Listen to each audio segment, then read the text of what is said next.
Okay guys, I haven't done a video in a while, and this video is going to be on this case feeder right here. I made this, and I explained how I made it here, but I made it for my new press.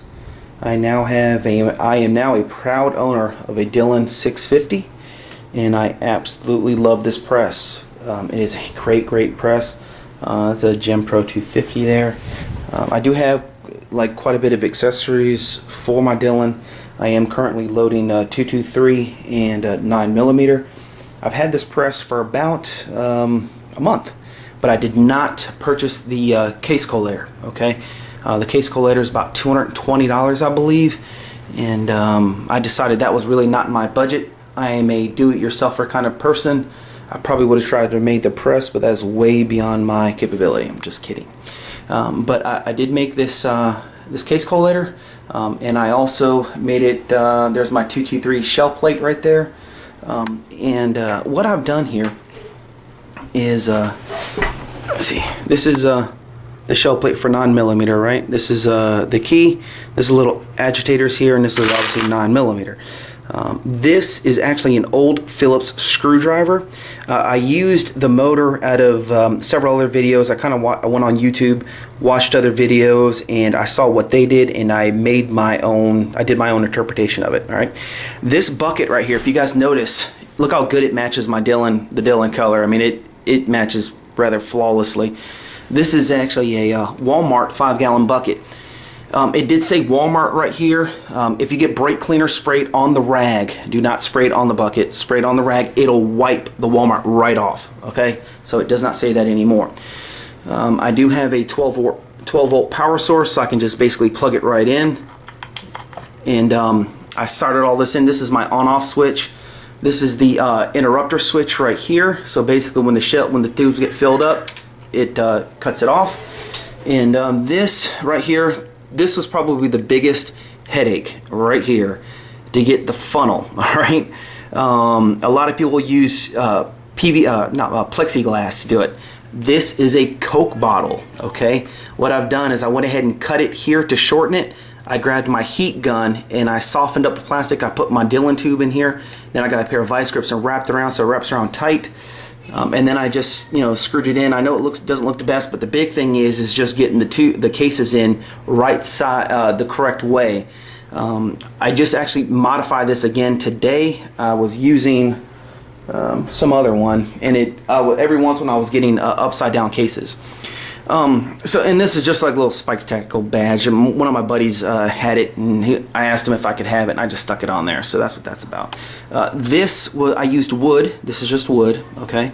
And then the pipe here, all right, this is, let me see if better lighting. The pipe here is actually from Lowe's. It's just an inch pipe, outer diameter, and it came like this, and then I put it on my, what is that, a vise, and then I just hit it with a hammer to get this flat. Okay, but look how nice that looks. I mean, it looks like it's made for it, but the pipe comes all the way down right here, and it just fit right over the existing pipe that Dillon provided. All right, so but this is my setup. Remember, it's 12 volt power source. So what we'll do is we'll go ahead and turn this thing on, and you guys can see this thing in action.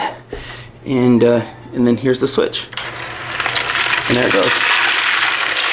There, so we'll see. There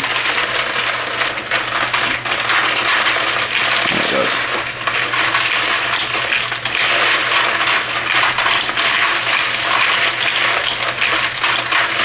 And watch, when the tube gets filled up all the way, it will stop the Case Collator. And I do have this for see, and there it goes. So it filled up the tube here, okay, and it hit the switch, so it obviously cut it off. So it works. I'm pretty stoked about this because I saved quite a bit of money. And also I got my, this is my tool head for 223. I went ahead and got another setup because I want to try to make this as quick and painless as possible. So I did get the powder drop, got the shell plate. I did buy an extra powder die, okay, so that when I do my powder check, I don't have to remove this powder die, the powder die from this. I can just take this one Allen head out, or the screw out, take this and swap the whole mechanism over to the tool head for the 223. This one here is actually, I'm going to remove all these dies. These are my Lee dies. Actually, I did switch over to a Hornady dies on this setup here.